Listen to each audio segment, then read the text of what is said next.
Hello बच्चों, welcome to my channel book bite. आज हम लोग इस वीडियो में रेशियो एंड प्रपोर्शन इस चैप्टर का पूरा एक्सप्लेनेशन देखने वाले हैं। तो देरी किस बात की, चलिए शुरू करते हैं। ठीक है, तो हमारे चैप्टर का नाम क्या है? Ratio and proportion. ठीक है, चैप्टर का नाम है रेशियो एंड प्रपोर्शन। अब ये चैप्टर पढ़ने से पहले सबसे पहले हमें पता तो चलना चाहिए ना कि इस रेशियो शब्द का मतलब क्या होता है। तो इसको समझाने के लिए एक एग्जाम्पल है। जैसे कि आपके पास ये दो पेंसिल्स हैं, ये बड़ी है, ये छोटी है। सपोज ये पेंसिल जो है ये 1 सेंटीमीटर की है और ये पेंसिल 2 सेंटीमीटर की है। अगर मुझे इन दोनों को कंपेयर करना है तो मैं क्या कहूँगी? पेंसिल ए, ये जो पेंसिल ए है ये पेंसिल बी के आधे हाइट की है, मतलब ये इसके हाफ हाइट की है। या फिर दूसरा वे क्या है कंपेयर करने का? मैं बोलूँगी कि pencil B is double the height of pencil A, मतलब ये पेंसिल जो है इसके हाइट की डबल है। तो ये दो वेज हो गए हमें इसे कंपेयर करने के लिए। तो अगर मुझे इसे लिखना होगा, देखो हम दोनों पेंसिल्स को दो फॉर्म में कंपेयर कर सकते हैं। पहला क्या है कि जो पेंसिल ए है, pencil A is half of the height of pencil B, half of the height of pencil B. ये पहला तरीका है कंपेयर करने का, है ना। और दूसरा क्या है कि pencil B is double the height of pencil A, is double the height of pencil A. ये दो तरीके हैं हमारे दोनों पेंसिल्स को कंपेयर करने के लिए। अब हम लोग मैथ्स पढ़ रहे हैं, ठीक है। मैथ्स का काम क्या है कि बड़े बड़े सेंटेंसेस को छोटे छोटे शब्दों में कन्वर्ट करना। अब ये इतना बड़ा सेंटेंस जो है इसको अगर मैं मैथ्स के लैंग्वेज में लिखूं तो मैं कैसे लिख सकती हूँ? सबसे पहला क्या है? पेंसिल ए, फिर क्या है? Pencil B. पेंसिल ए तो है 1 सेंटीमीटर का, है ना, और पेंसिल बी है 2 सेंटीमीटर का। तो अगर मुझे इस बड़े से सेंटेंस को मैथ्स की लैंग्वेज में लिखना है तो मैं ऐसे लिख सकती हूँ 1 और 2 डॉट डालूंगी और ये नंबर 2 लिखूंगी। इसका मतलब क्या? जो पेंसिल 1 है वो पेंसिल ए है 1 सेंटीमीटर की, पेंसिल बी है 2 सेंटीमीटर की, और यहाँ पे हमें 1:2 ऐसा कुछ देखने को मिल रहा है। तो इसी को हम लोग कहते हैं रेशियो। रेशियो मतलब जब हम लोग दो चीज़ों का कंपैरिजन करेंगे और कंपैरिजन करके उन्हें मैथ्स के फॉर्म में लिखेंगे। ये मैथ्स का फॉर्म में, ये मैथ्स का लैंग्वेज है, तो उस चीज़ को हम लोग कहेंगे रेशियो। अब यहाँ पर जो पहला वाला नंबर है, पहले वाले नंबर को हम लोग बोलते हैं एंटीसीडेंट। क्या कहते हैं? एंटीसीडेंट। और ये जो सेकंड वाला नंबर है इसको हम लोग बोलते हैं कॉन्सीक्वेंट। इसको क्या कहते हैं हम? कॉन्सीक्वेंट। ठीक है, अब ये सेकंड वाला एग्जाम्पल क्या है? यहाँ पे सबसे पहले पेंसिल बी लिखा है तो पेंसिल बी की हाइट हम लोग सबसे पहले लिखेंगे, और फिर पेंसिल ए है तो उसके बाद हम लोग पेंसिल ए लिखेंगे। ये है एंटीसीडेंट, ये है कॉन्सीक्वेंट। और ये जो डबल डॉट है, इस डबल डॉट को हम लोग कहते हैं is to। क्या कहते हैं? is to। और इसको हम लोग रीड कैसे करेंगे? 1:2, 2:1। तो आपको अभी तक ये समझ गया कि रेशियो हम लोग किस लिए यूज़ करते हैं? रेशियो हम लोग यूज़ करते हैं कंपैरिजन के लिए। सो फर्स्ट पॉइंट यहाँ पे ये है कि जो रेशियो है it is used for comparison. अब रेशियो में जो दूसरी चीज़ आपको समझना ज़रूरी है कि हम लोग कभी भी दो सेम क्वांटिटीज़ को कंपेयर करते हैं। दो सेम क्वांटिटीज़ को कंपेयर करते हैं मतलब जैसे कि मैंने इन दोनों पेंसिल्स की हाइट को कंपेयर की। क्या मैंने ऐसे कहा ये पेंसिल तो 2 ग्राम की है और ये पेंसिल तो 2 सेंटीमीटर की है? मतलब क्या मैंने एक की वेट और एक की हाइट को कंपेयर किया? नहीं, मैंने दोनों के हाइट को कंपेयर किया।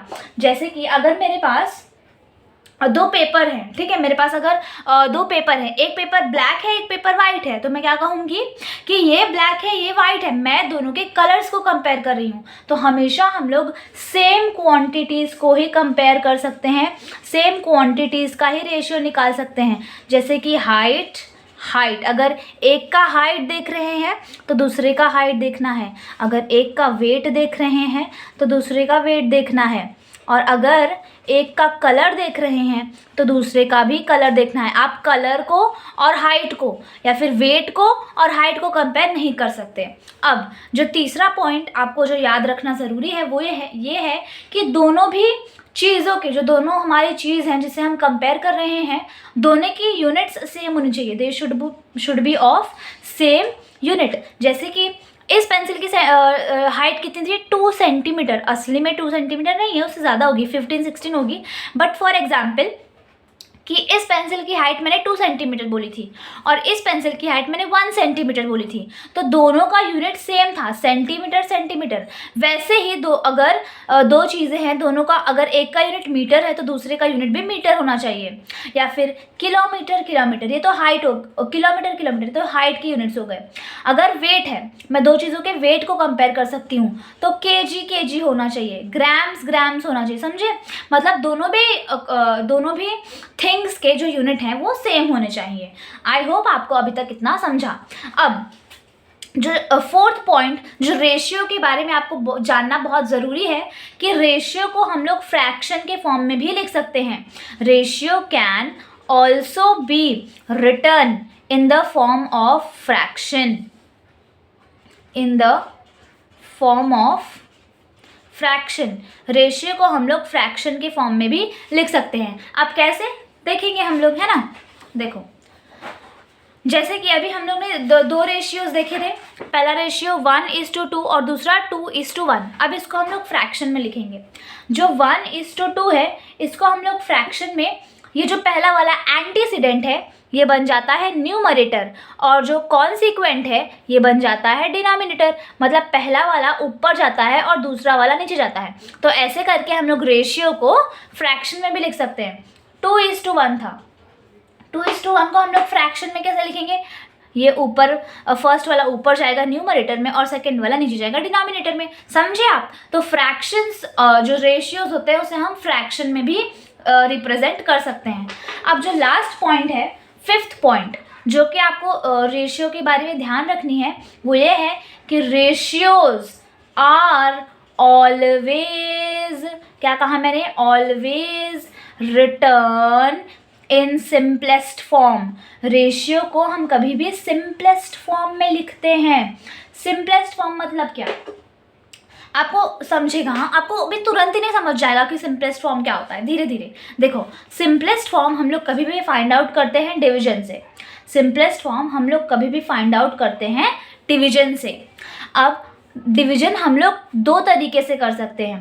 पहला तो हम लोग नॉर्मल डिवीजन कर सकते हैं, नॉर्मल, ओके, जैसे कि हमारा डिवीजन होता है नॉर्मल डिवीजन। और दूसरा है हम लोग कैंसलेशन कर सकते हैं। देखो, मैं आपको फिर से रिपीट करके बताती हूँ। रेशियोज को हम हमेशा सिंपलेस्ट फॉर्म में लिखते हैं, ऑलवेज। सिंपलेस्ट फॉर्म क्या है, अभी आपको बस 2 मिनट रुको, ठीक है, समझा दूंगी। अब इतना ध्यान में रखो कि जो सिंपलेस्ट फॉर्म है ये निकलता है डिवीजन से। डिवीजन हम लोग दो तरीके से कर सकते हैं। पहला तो नॉर्मल डिवीजन और दूसरा कैंसलेशन। अब मैं आपको एग्जांपल बताती हूँ कि ये दोनों चीज़ क्या है। देखो, जैसे कि मेरी ये दो पेंसिल्स हैं, ठीक है। पहले एग्जाम्पल में हम लोग ने इसको 1 सेंटीमीटर, इसको कितना 2 सेंटीमीटर माना था। पर अब मैं क्या बोल रही हूँ कि मान लो कि मेरी ये वाली पेंसिल है ये 12 सेंटीमीटर की है, ये 12 सेंटीमीटर की है, और ये जो दूसरी वाली पेंसिल है ये 16 सेंटीमीटर की है, 16 सेंटीमीटर की है। अब मुझे इन दोनों का रेशियो निकालना है। मुझे किसका रेशियो निकालना है? 12,16 का, है ना। इसका रेशियो ये जो 12 का है और इसका जो 16 का है, मुझे ये दोनों का रेशियो निकालना है। सबसे पहले तो आप 12 और 16 का रेशियो निकालना है, तो आप क्या बोलोगे? मैम आप 12:16 लिख दो ना, ऐसे तो निकलता है रेशियो। अभी तो आपने पहले बताया, देखो फर्स्ट पेपर में आपने बताया कि ये 1 था ये 2 था, तो आपने 1:2 लिख दिया। तो वैसे यहाँ पे भी 12:16 लिख दो ना। नहीं बच्चों, ऐसे हम लोग नहीं लिख सकते, ये रॉन्ग है। ये रॉन्ग क्यों है? क्योंकि ये सिंपलेस्ट फॉर्म में नहीं है। अब हम लोग इसको कन्वर्ट करेंगे सिंपलेस्ट फॉर्म में। तो सिंपलेस्ट फॉर्म में कन्वर्ट करने के लिए सबसे पहले दो जो नंबर्स आपको दिए गए हैं, पहला वाला नंबर आप न्यूमरेटर में लिखो, दूसरा वाला नंबर आप डिनोमिनेटर में लिखो। उसके बाद अब हम लोग नॉर्मल डिवीजन से सिंपलेस्ट फॉर्म निकाल रहे हैं। कैसे? नॉर्मल डिवीजन से सिंपलेस्ट फॉर्म निकाल रहे हैं। तो सबसे पहले नॉर्मल डिवीजन मतलब क्या? दोनों भी ऊपर नीचे हम लोग डिवाइड के साइन लगाएंगे। अब आप मुझे बताओ कि 12 और 16 ये दोनों नंबर्स कौन से टेबल में जाते हैं? मतलब ऐसा नंबर बताओ जिसके टेबल में 12 भी जाता है 16 भी जाता है। बोलोगे मैम ये तो बहुत ईजी है, हाँ 2 है, 2 आंसर है, चलो, लेकिन 2 तो है, ठीक है मैं मानती हूँ, पर क्या 4 भी है? क्या 4 के टेबल में 12 जाता है? हाँ, 4 3 ज़ा 12 और 16 के टेबल में भी जाता है, 4 4 ज़ा 16। तो आप बोलोगे मैम ये तो 2 के टेबल में भी जा रहा है, 4 के टेबल में भी जा रहा है, तो हम लोग ये डिवीजन क्या आगे 2 लिखें या 4 लिखें? तो सुनो बच्चों, जो नंबर बड़ा है आप वो नंबर लिखो। माना कि ये दोनों नंबर्स 2 के टेबल में भी जाते हैं और 4 के टेबल में भी जाते हैं, पर आप लिखोगे ऊपर नीचे 4, और क्योंकि आपने ऊपर 4 लिखा तो आप नीचे भी 4 लिखोगे। इसके बाद 12 डिवाइड बाई 4 क्या होता है बच्चों? 3, और 16 डिवाइड बाई 4 क्या होता है बच्चों? 4। तो हमें आंसर क्या मिला? 3/4। अभी मैंने आपको पहले क्या बताया था कि हम लोग फ्रैक्शंस को रेशियो में लिख सकते हैं और रेशियो को फ्रैक्शन में लिख सकते हैं। तो यहाँ पे हमें फ्रैक्शन मिला है, इसको रेशियो में कैसे लिखेंगे? न्यूमरेटर बनेगा हमारा एंटीसीडेंट, फिर ये फ्रैक्शन के साइन की जगह हम लोग लगाएंगे इस्ट की साइन, और ये जो हमारा कॉन्सिक्वेंट है ये बनेगा हमारा ये जो डिनोमिनेटर है ये जो डिनोमिनेटर है ये हमारा बनेगा कॉन्सिक्वेंट। ओके, तो यहाँ पे हमें 12, 16 का रेशियो मिल गया 3/4 और 3:4। ये वाला, ये जो हमने रेशियो निकाला है, देखो ये जो 3/4 हमें मिला है, क्या हम लोग इसको फर्दर डिवाइड कर सकते हैं? फर्दर डिवाइड कर सकते हैं, मतलब आप मुझे एक ऐसा नंबर बताओ जो कि 3 और 4 दोनों को डिवाइड करता हो। आप बोलोगे मैम 1, नहीं बाबा 1 को छोड़ के बताओ, 1 को छोड़ के बताओ। नहीं, ऐसा कोई नंबर नहीं है ना, ऐसा कोई नंबर नहीं है जो 3 और 4 दोनों को डिवाइड करे। तो इसका मतलब ये है कि 3 और 4 ये अपने सिंपलेस्ट फॉर्म में है, मतलब अब चाहे तो हम इसे डिवाइड नहीं कर सकते, इसी को हम कहते हैं सिंपलेस्ट फॉर्म। इसी को क्या कहते हैं हम? Simplest form. आई होप आपको समझा। तो रेशियोज को हमेशा हम सिंपलेस्ट फॉर्म में लिखते हैं। सिंपलेस्ट फॉर्म में कन्वर्ट करने के लिए हम डिवीजन यूज़ करते हैं, और डिवीजन हम लोग 2 टाइप से कर सकते हैं। पहला है नॉर्मल डिवीजन, जहाँ पे हम पहला ऊपर एंटीसीडेंट लिखेंगे, नीचे कॉन्सिक्वेंट लिखेंगे, फिर डिवीजन की साइन डालेंगे और एक ऐसा नंबर चूज़ करेंगे जो दोनों को डिवाइड करता हो और जो सबसे बड़ा हो, उसके बाद उसको डिवाइड करके हम अपना रेशियो निकाल लेंगे। ये था नॉर्मल डिवीजन का मेथड रेशियो निकालने के लिए। अब दूसरा मेथड है कैंसलेशन का मेथड रेशियो निकालने के लिए। अब यहाँ पे भी हमें 12, 16 का रेशियो निकालना है ना। फर्स्ट स्टेप क्या है? यहाँ पे फर्स्ट स्टेप ये था और सेकंड स्टेप था डिवीजन का। यहाँ पे फर्स्ट स्टेप क्या है? सेम, आप पहले ऊपर वाला फर्स्ट वाला ऊपर लिखो, फिर ऐसे साइन डालो, फिर 16 लिखो। अब आपको क्या करना है? आपको यहाँ पे एक नंबर सोचना है जो कि दोनों को डिवाइड करे। अब ज़रूरी नहीं है कि नंबर सबसे बड़ा नंबर हो, यहाँ पे हमें सबसे बड़ा नंबर चाहिए था, जैसे कि 2 और 4 में हम लोग ने 4 को लिया था, पर यहाँ पे ऐसा ज़रूरी नहीं है। आप चाहे 4 लो चाहे 2 लो, मैं 2 को लेती हूँ, चल लो। अब 2 जो है वो 12 के टेबल में कब आता है? 2 6 ज़ा 12 है ना, देखो 2 6 ज़ा होता है 12, और 2 16 के टेबल में कब आता है? 2 8 ज़ा 16 2 8 ज़ा 16 है ना, ऐसे तो होता है। तो देखो यहाँ पे 2 हम लोग दोनों को 2 से डिवाइड कर रहे हैं और यहाँ पे लिखा है 12। हमें ये नंबर लिखना होता है, जो सेकंड नंबर होता है ना, हम लोग को कैंसिल करके वो नंबर लिखना होता है। तो 2 6 ज़ा 12, 2 8 ज़ा 16। अब ये आ गया। क्या अभी हमें सिंपलेस्ट फॉर्म मिला? नहीं मिला। क्यों? क्योंकि 6 और 8 ये दोनों वापस 2 से डिवाइड हो रहे हैं। तो हम लोग क्या करेंगे? वापस 2 से डिवाइड करेंगे। 2 3 ज़ा 6, 2 4 ज़ा 8। अब 3 और 4 आया। क्या 3 और 4 को हम लोग फर्दर कैंसिल कर सकते हैं क्या? नहीं, क्योंकि ना तो 3 और ना तो 4 दोनों भी किसी एक टेबल में नहीं जाते। तो अब हम क्या करें मैम? छोड़ दो, मिल गया रेशियो। अगर आप इसे फर्दर डिवाइड नहीं कर पा रहे हो, छोड़ दो भाई, मिल गया रेशियो।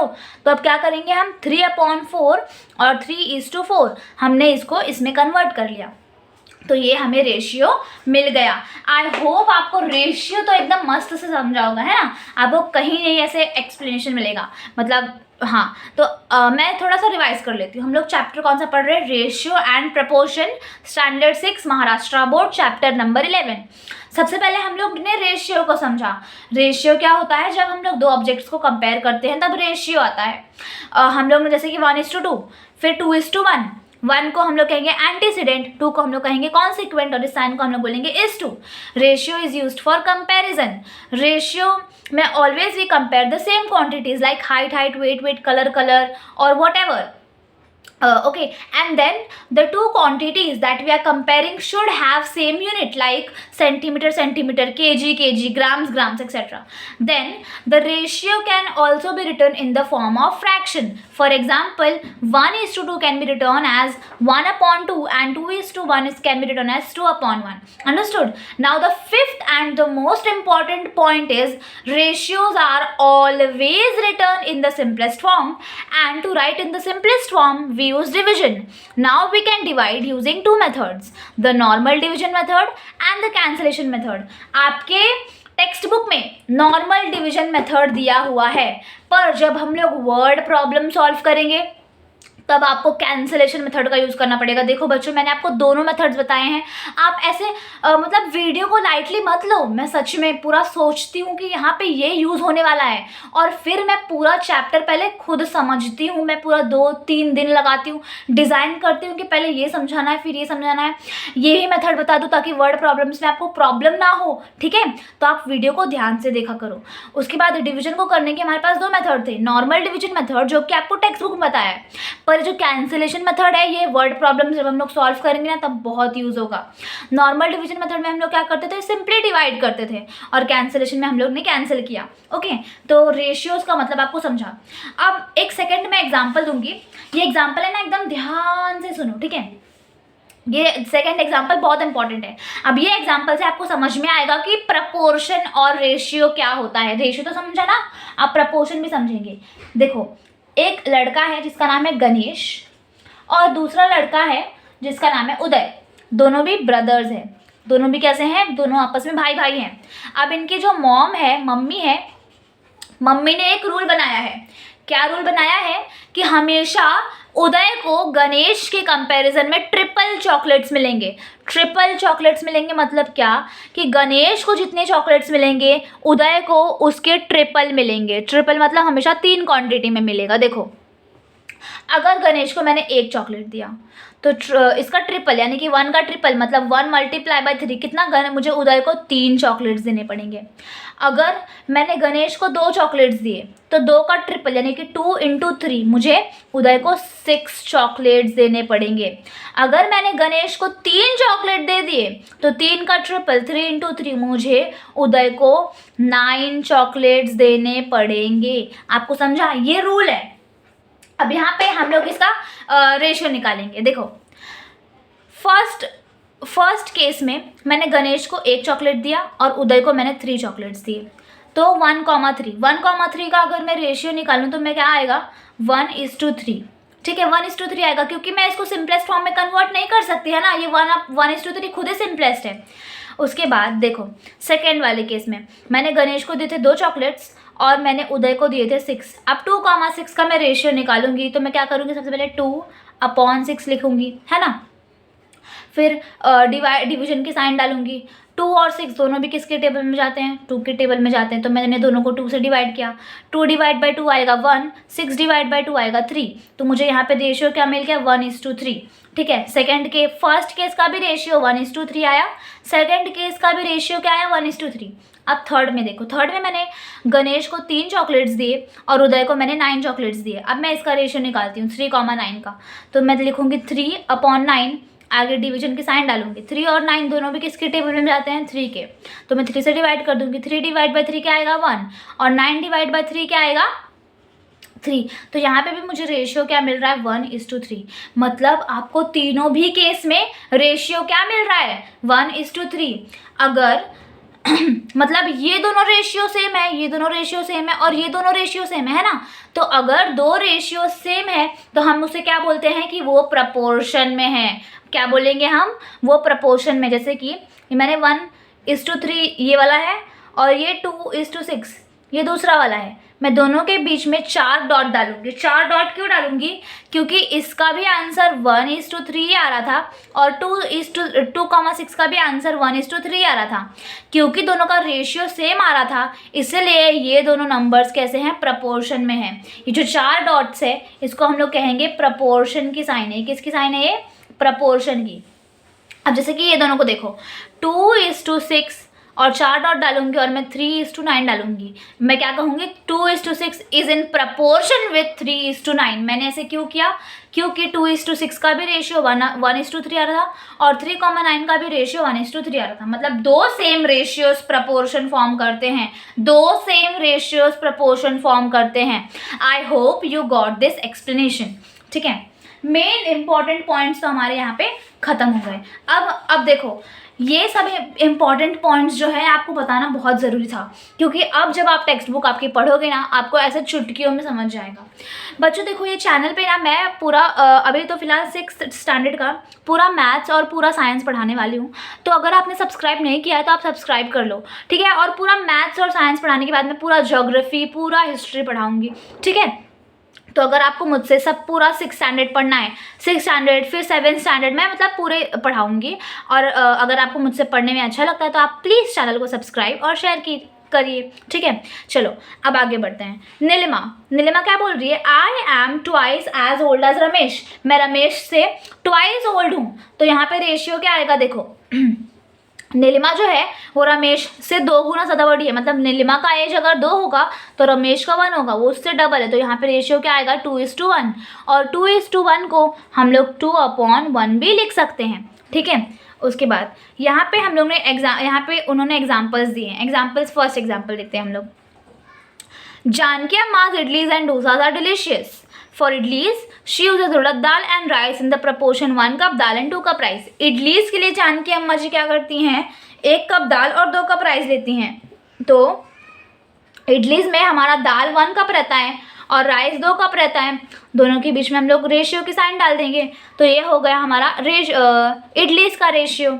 और फिर डोसा के लिए देखो, but for dosas the proportion is 1 cup dal and 3 cup rice. 1 cup दाल है और 3 कप राइस है, तो ये हो गया डोसा का रेशियो।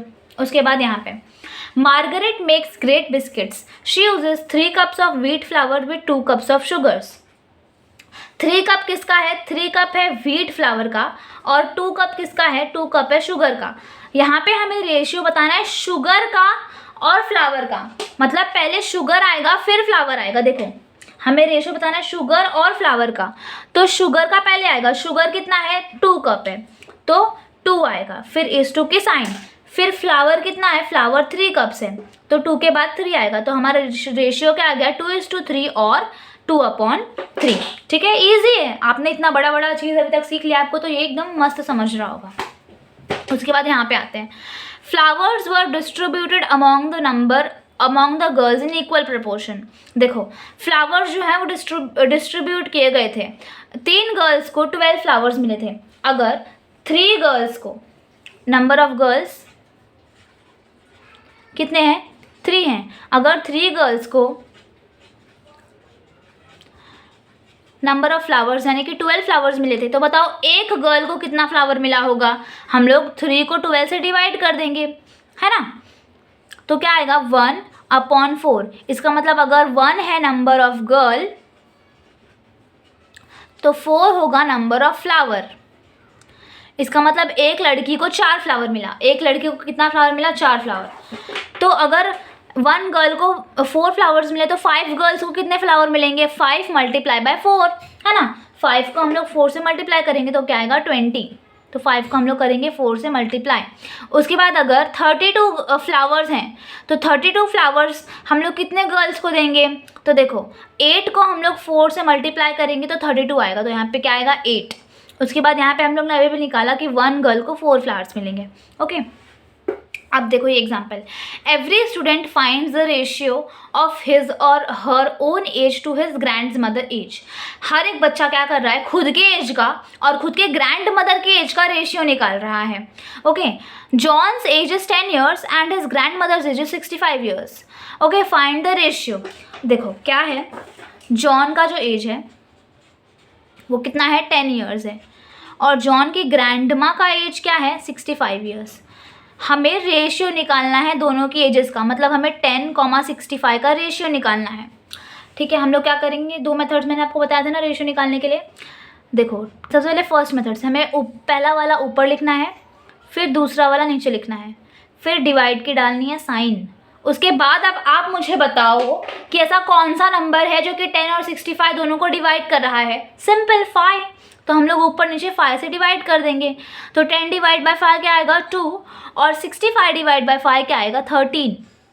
अगर आपको 65 डिवाइड बाय 5 नहीं आ रहा है तो आप 65 डिवाइड बाय 5 से साइड में कर लो ना।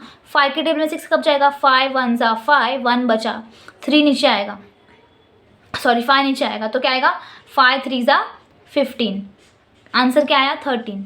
तो 65 डिवाइड बाय 5 क्या आया 13। तो हमें रेशियो क्या मिल गया 2:13 और 2/13। इसको हम लोग सेकेंड मेथड से भी कर सकते हैं। देखो 10/65 है, दोनों किसके टेबल में जाता है 5 के टेबल में। 5 2 ज़ा 10, 5 कितने ज़ा 65। देखो 5 के टेबल में 6 कब आता है 1 ज़ा, तो 5 1 ज़ा 5। लिखा 6 है पर हम लोग ने 5 लिया है, 1 बचा है तो हम लोग एक वो 5 के बाजू में 5 के पहले लिख देंगे।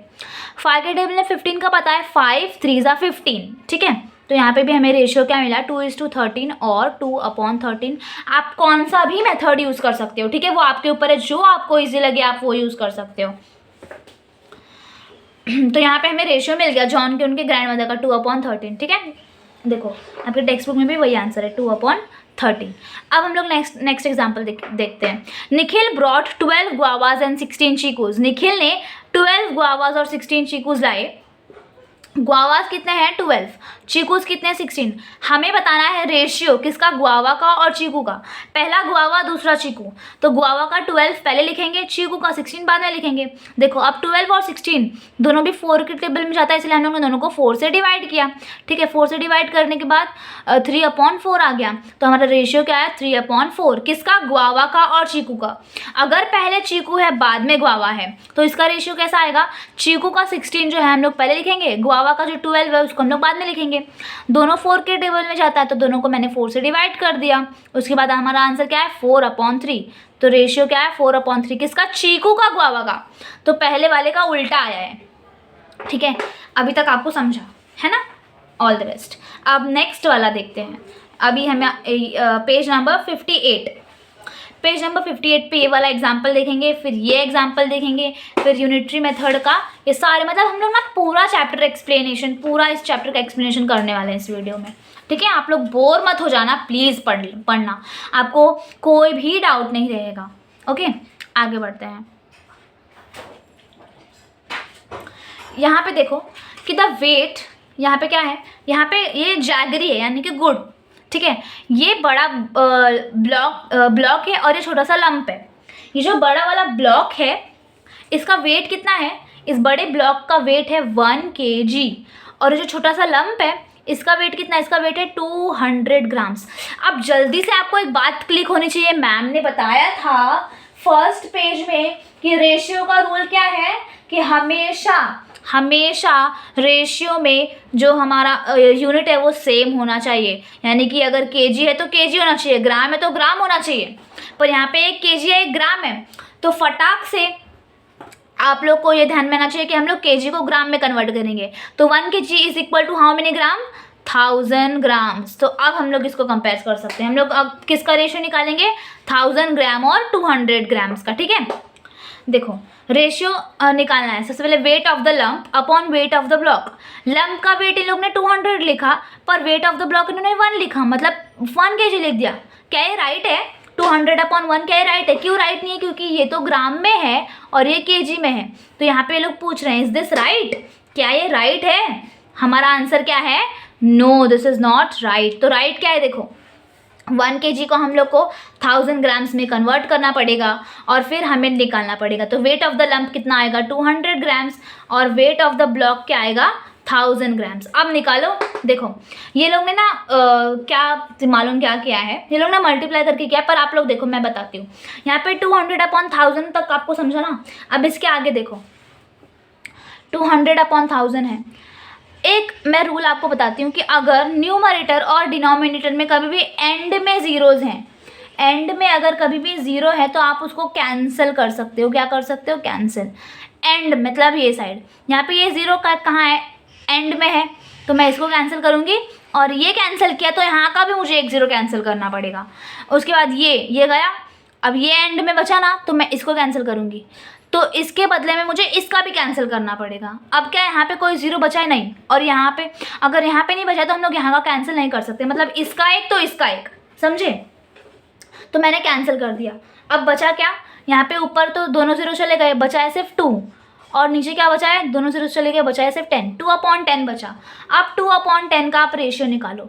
कैसे निकालोगे, दोनों के आगे डिवीजन की साइन, दोनों दो किसके टेबल में जाते हैं, 2 के, तो 2 से डिवाइड कर दिया, 2 डिवाइड बाई 2 1, 10 डिवाइड बाई 2 5, तो हमारा रेशियो क्या आया 1:5 और 1/5।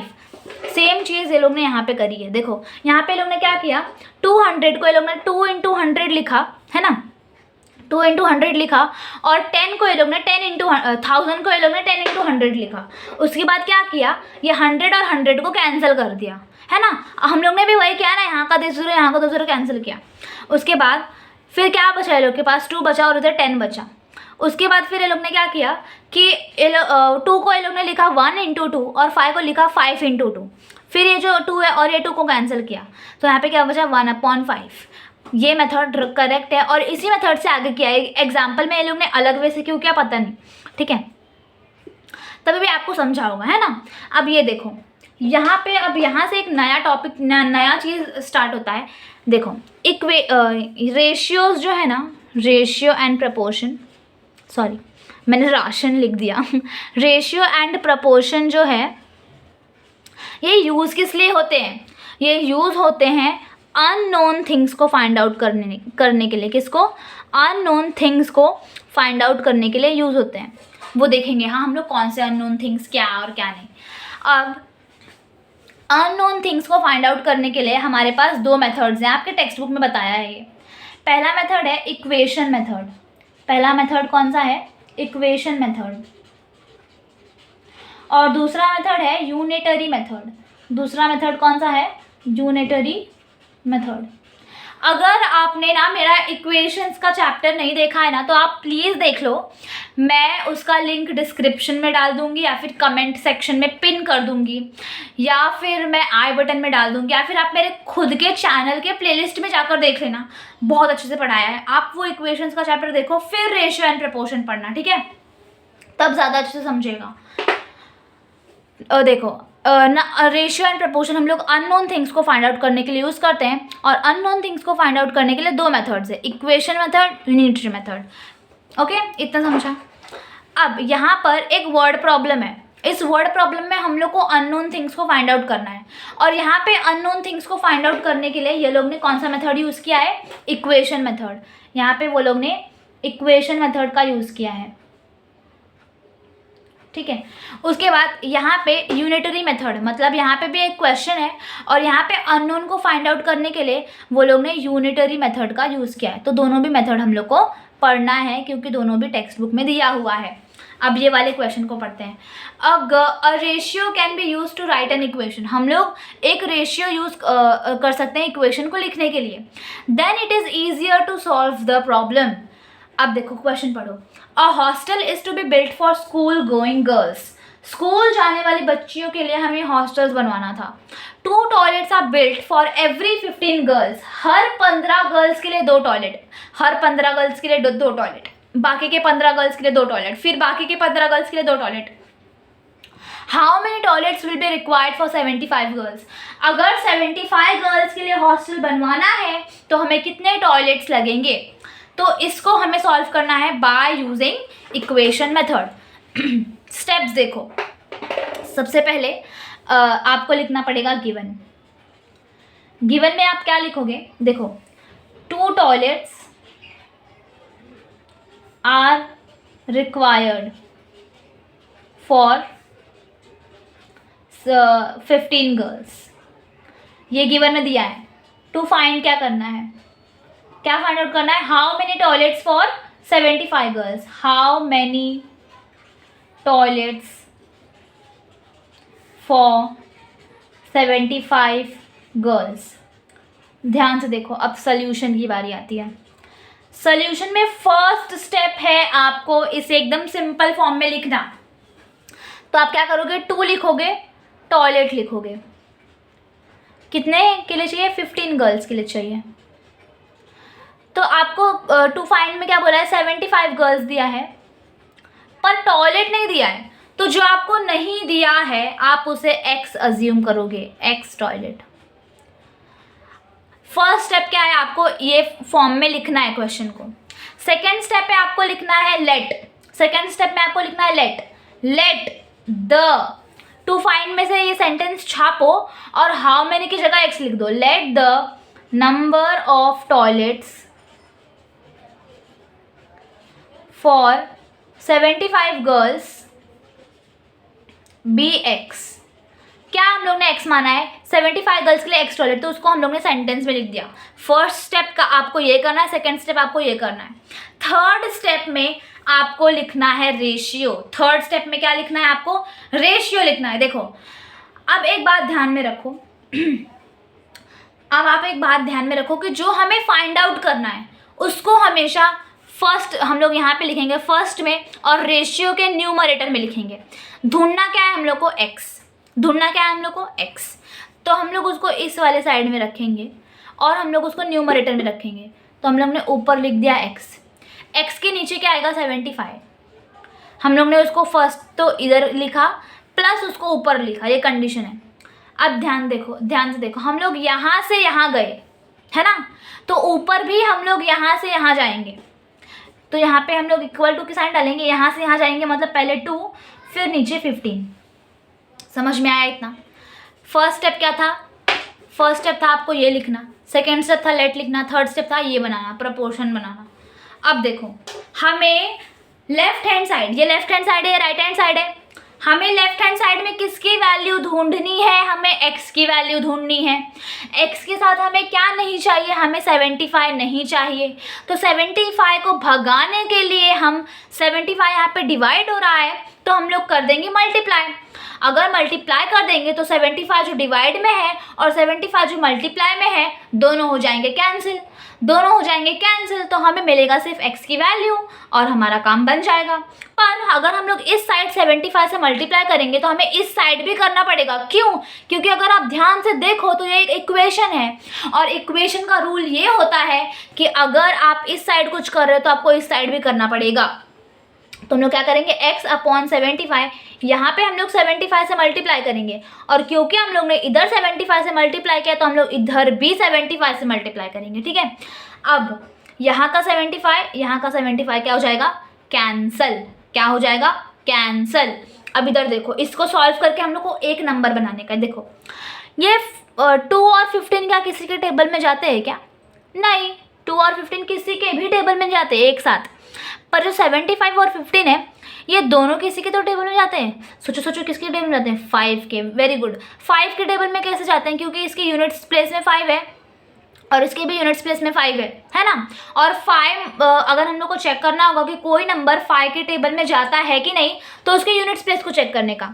अगर उसके यूनिट्स प्लेस में 0 या फिर 5 है, अगर उसके यूनिट्स प्लेस में 0 या फिर 5 है, इसका मतलब वो नंबर 5 से डिवाइड होगा। डिविजिबिलिटी में आपने सीखा होगा ये, है ना।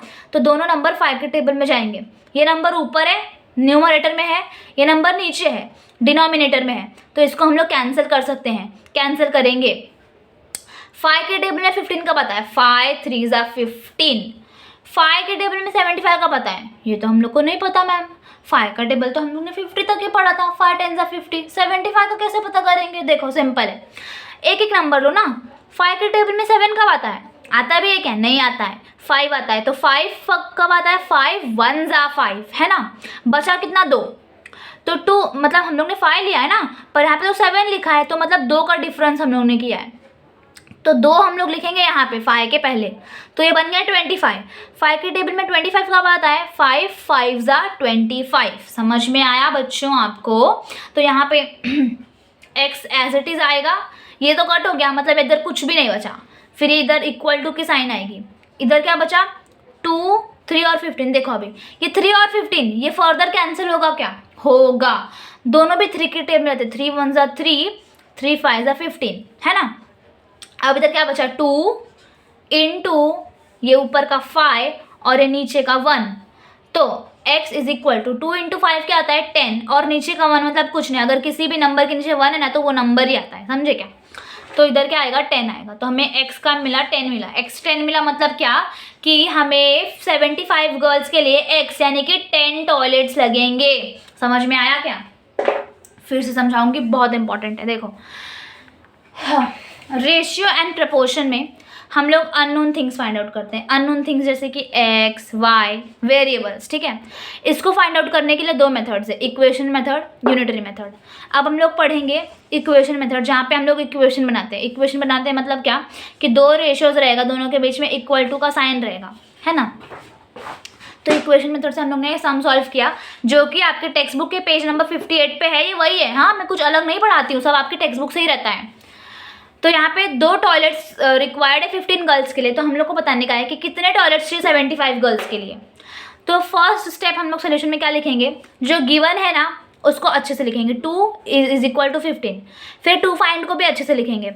एक्स क्यों लिखा, क्योंकि हम लोग को वो मालूम नहीं है। फिर इधर एक्स की जगह हम लोग ने एक्स क्या लिखा 75 गर्ल्स। फिर हम लोग ने यहाँ पे एक्स अज्यूम किया है ना, तो यहाँ पे हम लोग लिखेंगे late the number of toilets for 75 girls भी एक्स। उसके बाद हम लोग उसका रेशियो लिखेंगे। रेशियो लिखने का क्या रूल है कि जो अननोन है, जिसकी वैल्यू हमें ढूंढनी है, वो फर्स्ट वाले लेफ्ट हैंड साइड में आएगा और वो न्यूमरेटर में आएगा, ठीक है। तो इसको हम लोग ने लिखा, उसके सामने वाले को नीचे लिखेंगे। इधर से हम लोग इधर गए तो ऊपर भी हम लोग इधर से इधर जाएंगे, तो ऊपर क्या आएगा 2 और नीचे क्या आएगा 15। ओके, हम लोग ने अभी प्रपोर्शन निकाला। हम लोग को ढूंढने का है एक्स। हम लोग को क्या नहीं चाहिए, हम लोग को 75 नहीं चाहिए। तो 75 को हम लोग भगाने के लिए मल्टीप्लाई 75 करेंगे बोथ द साइड्स। यहाँ पे लिखना भी है हम, multiplying 75 both the sides. Sorry मैंने लिखा नहीं, मल्टीप्लाइंग 75 बोथ साइड्स, ठीक है। उसके बाद 75 कैंसिल हो गया। अगर आपको यहाँ पे डिफिकल्टी आ रही है ना कि ये मैंने कैसे सॉल्व किया, तो देखो मैं आपको अलग से सॉल्व करके बताती हूँ, टेंशन नहीं लेने का। 2/15 इंटू 75, इसको मैंने कैसे सॉल्व किया देखो। कभी भी कोई नंबर ऊपर है और कोई नंबर नीचे, चाहे वो ऐसा हो या फिर कोई नंबर यहाँ पे और कोई नंबर यहाँ पे है ना, तो यहाँ पे उसको हम लोग कैंसिल कर सकते हैं। उसको हम लोग क्या कर सकते हैं, कैंसिल कर सकते हैं। यहाँ पे ये दोनों तो कैंसिल होंगे नहीं, क्योंकि दोनों भी किसी के टेबल में नहीं जाते, एक साथ किसी के टेबल में नहीं जाते। पर ये दोनों को देखो, ये दोनों 5 के टेबल में जाएंगे। ये 5 के टेबल में 3 टाइम्स जाएगा, 5 3 15, और ये 5 के टेबल में जाएगा कितने टाइम्स, अब हम लोग को नहीं मालूम ना 75 कब जाता है, तो हम लोग एक एक नंबर लेंगे। 5 के टेबल में 7 कब जाएगा, 1 बचा 2 कैसे बचा, हम लोग ने 5 1 5 लिया है, पर एक्चुअली में यहाँ पे 7 है, लेना चाहिए था 7 पर लिया 5 है। 7 - 5 क्या होता है 2, इसलिए 2 बचा, तो 2 हम लोग इसको देंगे। 5 के टेबल में 25 कब जाता है, 5 5 25, तो हम लोग ने कैंसिल करके इधर 3 बना दिया, इधर 15 बना दिया। अब 3 और 15 ये दोनों किसके टेबल में जाते हैं, 3 के। 3 1 3, 3 5 15। अब यहाँ पे क्या बचा, 2 बचा, इंटू का साइन बचा, इधर 5 बचा, सब कैंसिल होके, और नीचे इधर 1 बचा। 1 का कोई भी मतलब नहीं होता, उसको मत लिखो। क्या बचा, 2 × 5, 2 × 5 क्या होता है 10। तो ये ऐसे हम लोग को 10 मिला। अब तो आपको पक्का समझा होगा, तो x हमें ऐसे 10 मिला। इसका मतलब क्या, 10 टॉयलेट्स चाहिए 75 गर्ल्स के लिए, ठीक है। बहुत मैंने बेस्ट ट्राई किया है समझाने के लिए। नहीं समझ में आया तो वीडियो को रिवाइंड करो। एक चीज़ के लिए आप पूरा चैप्टर नहीं छोड़ सकते, है ना, पढ़ना पड़ेगा, बड़े हो गए हो, हार्ड थिंग्स सीखने पड़ेंगे। कमेंट करके बताओ आपको ये इक्वेशन मेथड समझा कि नहीं समझा। अब हम लोग सेकंड मेथड करेंगे, यूनिटरी मेथड। सेकंड मेथड क्या करेंगे, यूनिटरी मेथड। ओके, मैंने बताया था ना 2 मेथड्स है, इक्वेशन और यूनिटरी। ये हो गया, अब ये करेंगे। ये आपके टेक्स्ट बुक के पेज नंबर 59 पे है, और ये काफ़ी इजी मेथड है, और इसी मेथड से हम लोग एक्सरसाइज सॉल्व करेंगे, द यूनिटरी मेथड। देखो क्वेश्चन रीड करो। Vijaya wanted to gift pens to 7 of a friends. 7 लोगों को उसको पेन गिफ्ट करने का है। When she went to shop, the shopkeeper told her the rate of a dozen pen. Vijaya बेचारी अब कंफ्यूज हो गई। अरे भैया जी मुझे बताओ ना, मुझे तो 7 पेन से चाहिए, आप मुझे 1 डजन का दाम क्यों बता रहे हो। शॉपकीपर भी अपना होशियार सोच रहा है, तू तो स्कूल जाती है ना, देखता है तेरे को कितना आता है, इक्वेशन तूने सीखा है कि नहीं सीखा है। चल तू बता कि अगर मैं तुझे 1 डजन पेन्स, 1 डजन मतलब कितना, 12 पेन्स, अगर मैं तुझे 12 पेन्स 84 रुपीज़ में दे रहा हूँ तो तू मेरे से 7 पेन्स कितने रुपीज़ में खरीदेगी? चल बता, तू बता। स्कूल जाती है ना, तो हम लोग बोलेंगे रुको रुको, मैं अभी ना मैम से सीख के आती हूँ, हाँ यूनिटरी मेथड। तो अब विजय आई मेरे पास, सीख रही है यूनिटरी मेथड। स्टार्ट करते हैं। देखो गिवन, गिवन क्या है? 12 पेन्स कितने के हैं? डजन मतलब 12। अ डजन पेन्स कॉस्ट, कितना कॉस्ट है डजन पेन्स का? 84। A dozen pen cost 84 rupees. ढूंढने का क्या है? To find. ढूंढने का क्या है? Cost of 7 pens. क्या ढूंढने का है? Cost of 7 pens. इसको सॉल्व करते हैं अपन। सॉल्यूशन, सॉल्यूशन सबसे पहला मैंने आपको बताया था फर्स्ट स्टेप।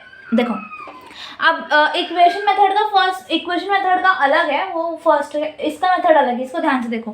पहले आपको क्या करना है, जो गिवन है ना, गिवन, गिवन को एज इट इज़ लिखना है। A dozen pen cost ₹84।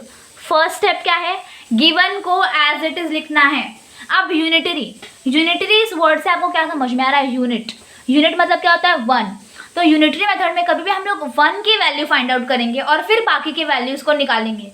जैसे कि यहाँ पर डजन पेन्स का 84 रुपीज़ दिया है, तो हम लोग पहले फाइंड आउट करेंगे कि एक पेन का कितना दाम है, 1 पेन कितने का आता है। 1 पेन का अगर कॉस्ट हम लोग को मिल गया ना, तो जो भी कॉस्ट है उसको 7 से हम लोग मल्टीप्लाई कर देंगे, हम लोग को आंसर मिल जाएगा। देखो अभी समझेगा आपको।